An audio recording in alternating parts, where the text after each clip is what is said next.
The impact of religion and Sufism on arts in Sudan, modern poetry and poets. Ismail Hassan, 1929-1982, Part 2. Continuing our journey with the distinguished poet Ismail Hassan, we are delighted the audience to meet you today at a new station. Along this deep documentary journey, as we press on in exploring the influence of religion and Sufism on the features of contemporary Sudanese poetry, an influence that reveals itself in the clarity of expression, the warmth of emotion, and the sincerity of spiritual experience. In this episode, we pause at Ismail Hassan's remarkable collection, الزين, which stands as one of his outstanding diwan along his poetic career. It is not a conventional collection, but rather composed of two long poetic works, both imbued with a religious Sufi spirit and profound contemplative depth. These two poems represent a form of sincere elegy that transcends mere grief, opening into broader reflections on loss and the meanings of mortality and transcendence.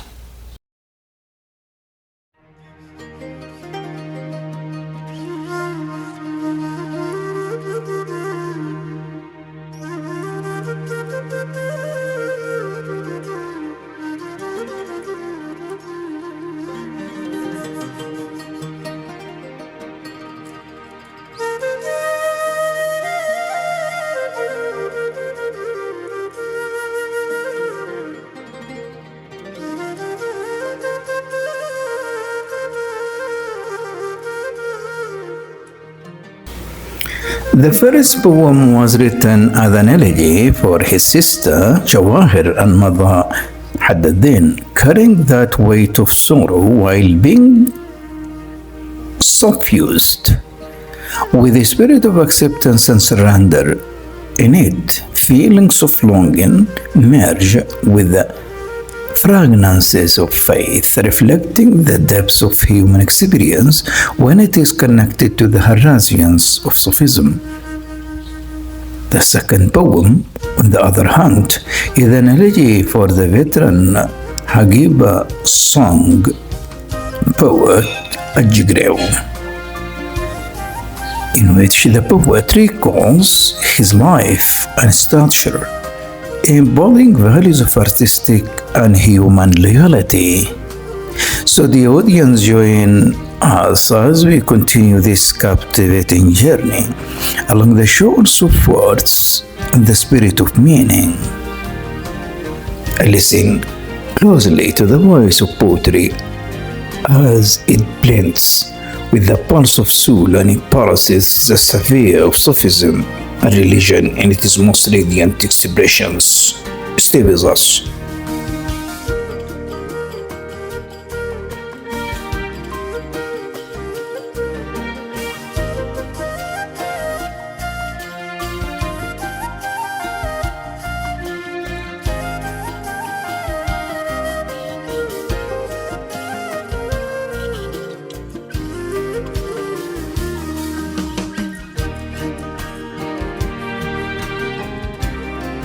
So the audience or encounter with the renowned Sudanese poet Ismail Hassan is renewed today. And as you follow here, just following my introduction to him, having his biography, one of his masterpieces, an outstanding out, Biladi Ana. This time I would like to share two of his illustrious elegy poems taken from his poetic collection Hadd الزين. So Hadd الزين here is represented in two long odes, and the nature of these odes is mourning the passing away of his mother and sister. That is in the first time, the first example, while in the second example I would like to share his mourning to the passing away of the Sudanese Hagiba song poet Ajigrew. However, our encounter with him, with Ismail Hassan in this special episode is just to seek to trace the influence of religion, the influence of Sufism in his poetic production.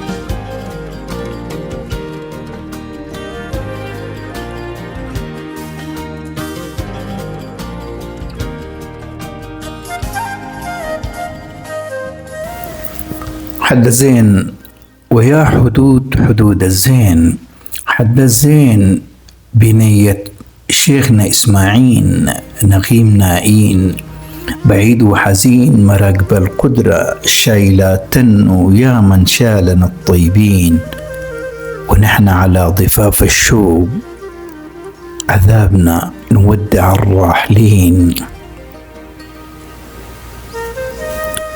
في الهوى نلوح في الهوى بإيدينا، نلوح في الهوى بإيدينا، بأهادنا بدمعاتنا، خايدين في الربوب والطين وما قادرين نفوت غدرنا، ما قادرين. So the opening lines from Hadd الزين unfolds as a deeply emotional elegy where personal grief merges with a broader spiritual and existential reflection. The repeated invocation of Hadd الزين, the poet mother, elevates her from a personal figure into a symbolic presence, key embodying beauty, origin, and spiritual grounding. The tune is one of reverence and longing, suggesting not only loss but a sacred connection that continues beyond the physical absence. So as you listen to him here in this line, مراقب القدرة شايلة يا من شالنا الطيبين. So the reference of destiny or the reference to destiny in this line, القدر مراقب القدرة, the inability to escape it. So there is no escape from the ordained, from the qadar or destiny, and blending of human elements, clay with divine degree suggests a worldview rooted in submission and spiritual awareness, expressed not as rebellion but as a form of acceptance. Listen to him. بأهاتنا بدمعاتنا خايدين في الربوب والطين وما قادرين نفوت غدرنا، ما قادرين. So clear convention that this is the real belief, and the real belief here is the thorough and the complete and the perfect surrender to the will of God. So no escape from destiny. Destiny is inevitable. The poet tries to tell here. وما قادرين نفوت وغدرنا ما قادرين. No way. Destiny, no escape from destiny.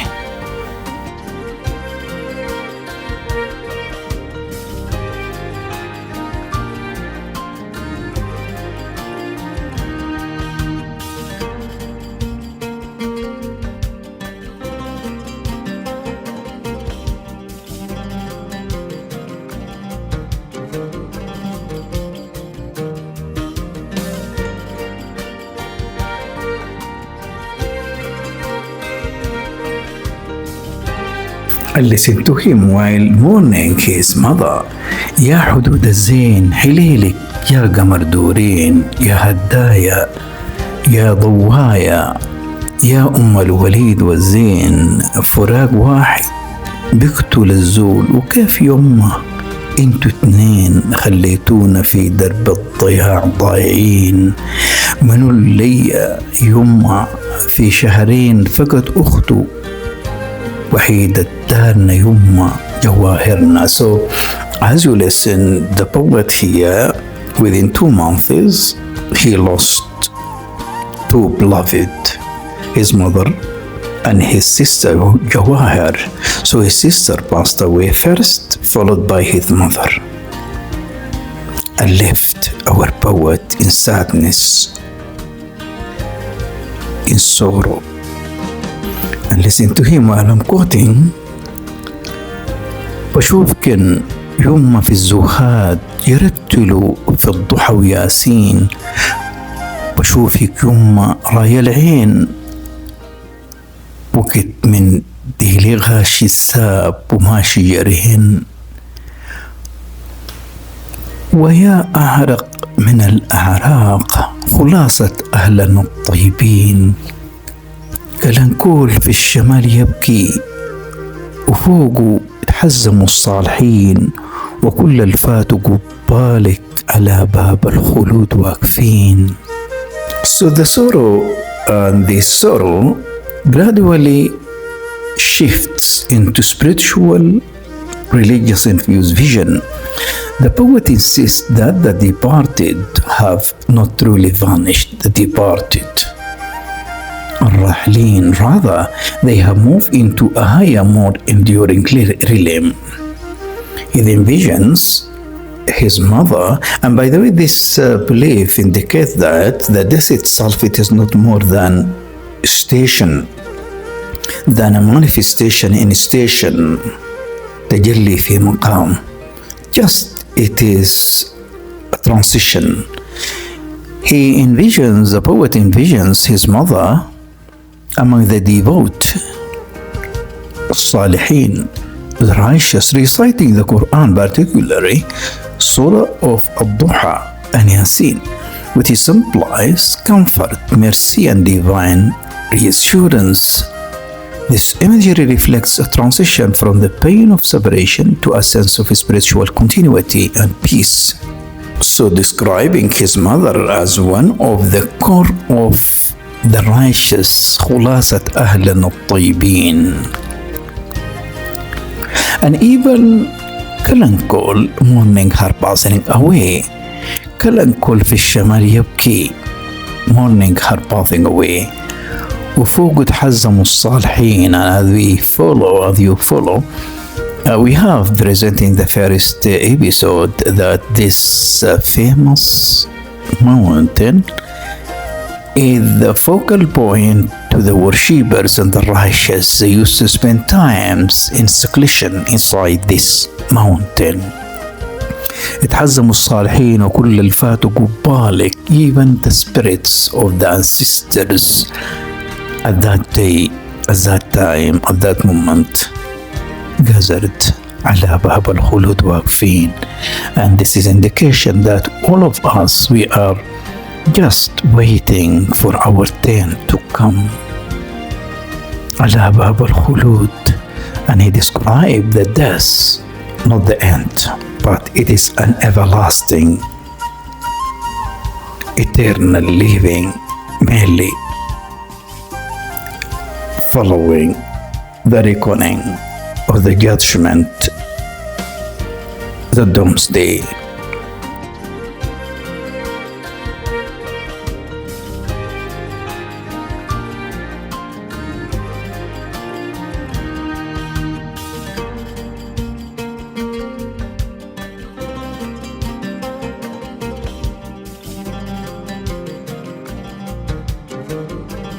So the audience I shared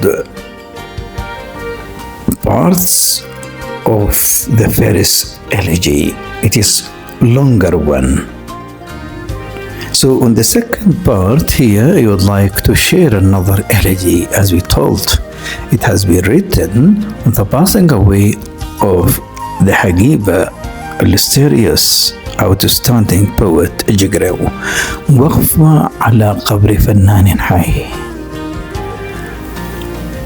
على جناحين من الأنوار لعالم مو عالمنا،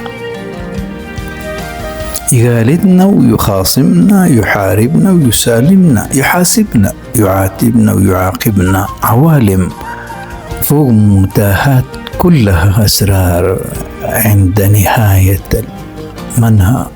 صوت الشوق في نصر الليل يناديني، يجابدني ويصحيني، يضحكني، يبكيني، يأسيني، تواسيني، يشني، يفوت ويفوت. So as you listen, this is the first lines of the elegy. وقف على قبر فنان حي, mourning the passing away of the North Sudanese Hagiba song poet Jigrew. So in these lines, the poet moves beyond personal grief into a more expansive metaphysical reflection on existence. He evokes the idea of ascending on wings of light, that is the spirit itself. It has been affirmed that in the traditions that the soul, the time of passing away, will descend to the highest, back into its original source, towards unseen realms, worlds that are not entirely separate from your life, but deeply entangled with it. These realms, awalim, pose mirror and challenge human experience. They imitate, oppose, fight, reconcile, judge, and even discipline. The suggestion of vision of existence where the visible and invisible are in constant interaction, reflecting a religious Sufi understanding of layered realities filled with mystery and hidden meaning.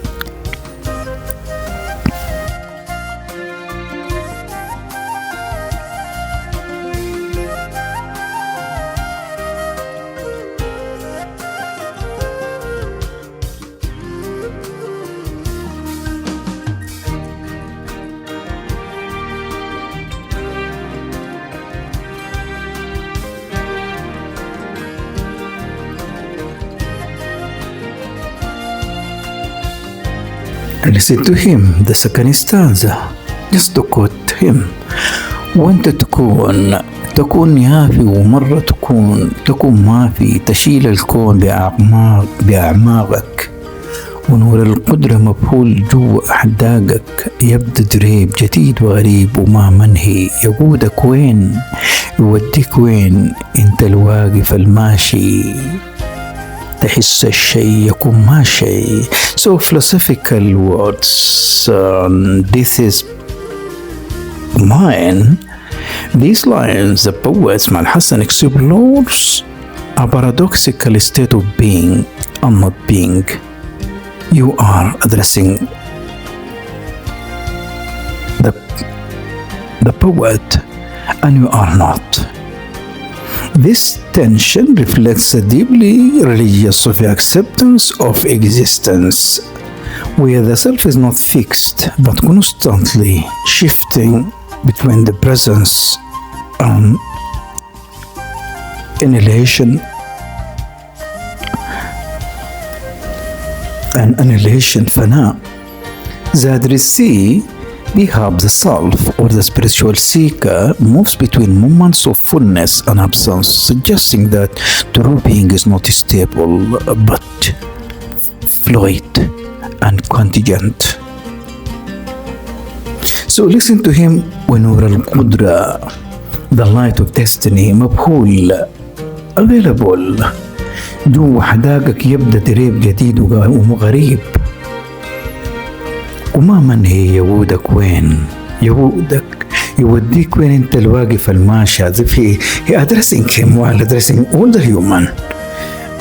Since that we believe that we are thinking sometimes that we will be living here forever, and in fact this is not the fact and this is not the reality.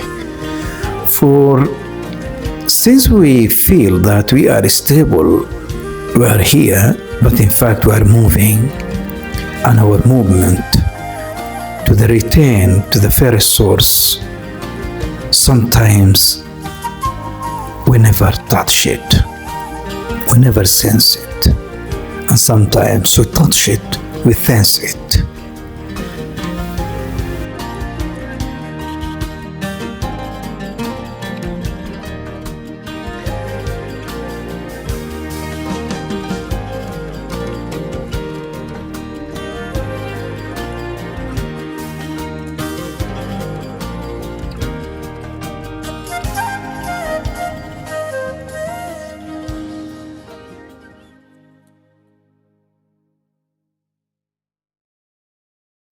To quote him further from this very long elegy: ولا غدار هناك ما بلحقن ظنون، تشابه الروح تشابه تهاني للكون جليل، وخفة غريب مشدودة ولا يمكن وما ممكن تمد يديك تكشف ما وراء الأستار. هناك الكون، هناك سرا قميص مكنون في جوف القدرة ومزود جوا قفاص يفتش لي طريق يهرب. In this stanza, the poet deepens his exploration of the unseen by turning to the realm of destiny and the limits of human perception. He suggests that there, هناك, in that higher hidden domain, fate operates beyond the reach of assumptions or speculation. Human thought and conjecture simply cannot grasp what is divinely ordained. This reflects a religious Sufi awareness of the gap between the visible and the hidden, where true knowledge lies beyond intellect. The phrase describing the soul as intertwining or entangling conveys a state of inner merging, perhaps between the self and the cosmos, or between the human and the divine. There is also a tone of quiet exaltation, as if the soul, in touching this hidden realm, participates in a vast, majestic order. Yet, the poet stands as a stranger, astonished and overwhelmed, unable to fully comprehend what he senses. This duality, belonging and estrangement at once, is central to the spiritual experience. Strong emphasis is placed on that impossibility of unveiling ultimate truth. The poet insists that one cannot extend the hand to lift the veils and uncover what lies beyond.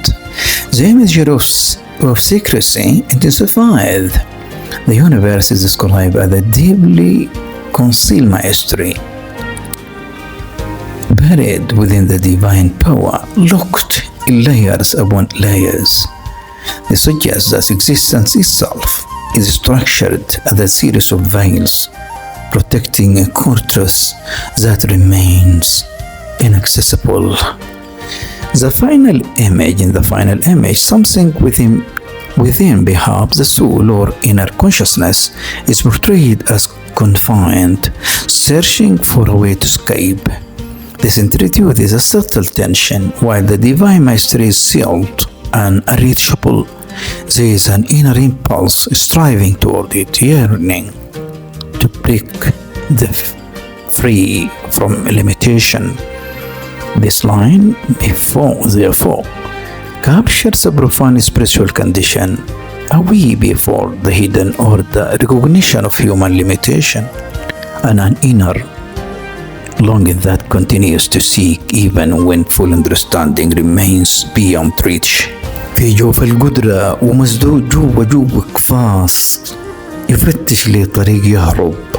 This is just, as I said, a description to the soul as if it is cage bird tries to free itself, seeking the redemption so as to escape, so as to reach its original source.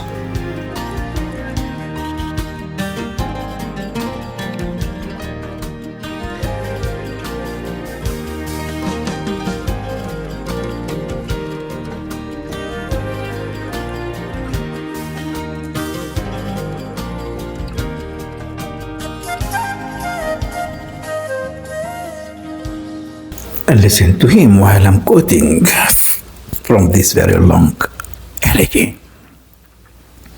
هناك عجائب الأعجب وشي مجهول، كان مجهول تعاين محل قبل يلاقي قريب، وكل لحظة بشوف أقرب، يتحسر على نفسه على ذاته ومن حالاته يتعجب، طير محبوس سر الراح والجايين، درب نمشيه متساوين، خطيوة نمشيه نجر كرعينا، حفيانين وتعبانين وكلنا في الدرب ماشيين. Describing the moment of departure, describing going to the unknown, to the known one, going to the unknown and at the same time to the known. وكل لحظة بيشوف أقرب، يتحسر على نفسه على ذاته ومن حالاته يتعجب، طير محبوس سر الراح والجايين، درب نمشيه متساوين، خطيوة نمشيه نجر كرعين، حفيانين وتعبانين وكلنا في الدرب ماشيين. In these lines, the poet portrayed the unseen realm as the space of overwhelming wonder, wonders beyond wonder, where the unknown remains persistently unknowable.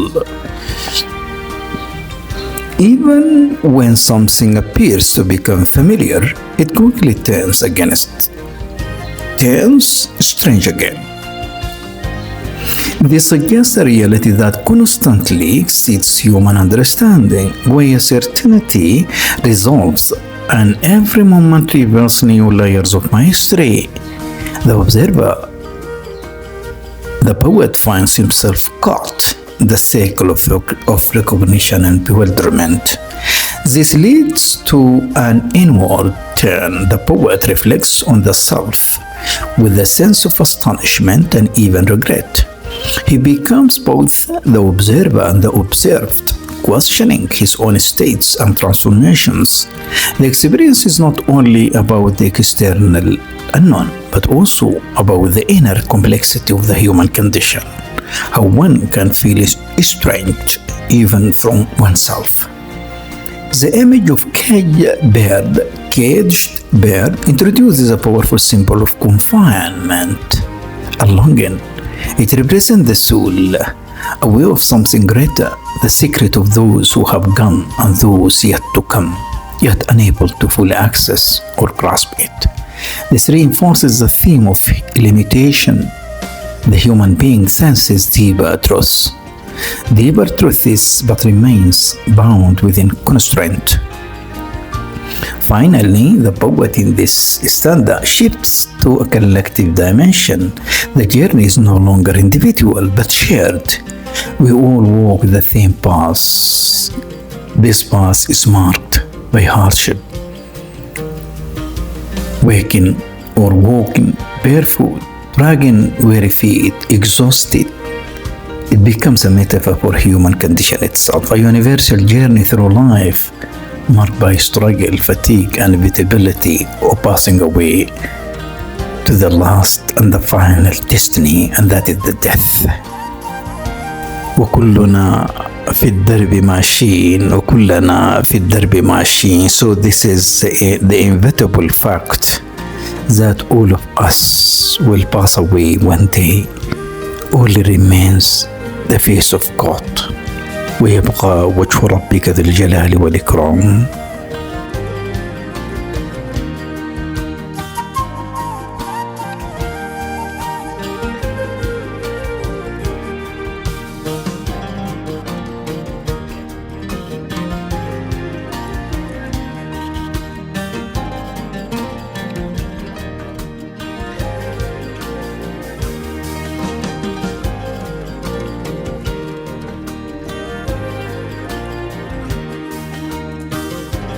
And here I would like to share this stanza from this very long elegy. هناك عرفت في الحياة خالدين، حليل كانوا مغشوشين وما قابلين، بأن الزول خلاص الطين، وذاك الحسين يبو النور وتتعرى الحقيقة المرة للعينين، أتاريك وتعبانين المنفوخ بجاه الدنيا والمسكين، مع الساكنين وصور شامخات وقايلين ما بتشفع قصور شامخات، وبرضو كمان بيوت الطين وأصحاب الحرير والجوخ بدار الآخرة عريانين. هناك أعمال هناك أفعال كنا عميانين. In these lines, the poet arrives at a moment of realization. There I came to know where the truths of life are unveiled with clarity. He reflects on the illusion of permanence, contrasting it with the idea of true eternity, suggesting that what people assume to be lasting in the dunya is in fact fleeting. He laments how sorrowful for those who were deceived, points to the human beings who live under illusion, unable or unwilling to accept the fundamental truth that human is but made of clay, fragile and transient. ولقد خلقنا الإنسان من طين ولقد خلقنا الإنسان من سلالة من طين. A strong social and moral critique in the lines. المنفوخ بجاه الدنيا والمسكين مع الساكنين قصور شمخات. So in these lines, there is a strong social and moral critique. The poet contrasts those inflated by worldly status, buffed by the prestige, those wealthy, with the poor and humble, showing that both ultimately share the same fate. Together, they share the same fate of passing away. Whether one lives in towering palaces or simple mud houses, none of these distinctions hold value in the hereafter. The striking image of people dressed in silk and luxury becoming naked in the hereafter underscores the complete collapse of material illusion and social hierarchy. While in the closing lines, the poet Ismail Hassan emphasizes accountability. They are deeds, they are actions, and in fact, the conclusion of the life is in the good deeds, the hereafter. What truly remains is not status, wealth, or bare appearance, but what one has done. The admission we were blind captures a collective human condition, living unaware, distracted by surface realities, until confronted with the deeper truths of existence. The passage alliance ultimately conveys a moral awakening rooted in humility, quality, and spiritual responsibility. فبصرك اليوم حديد. So the audience, I share parts of this very long elegy. And till seeing you in another episode, Assalamu alaikum wa rahmatullahi ta'ala wa barakatuh.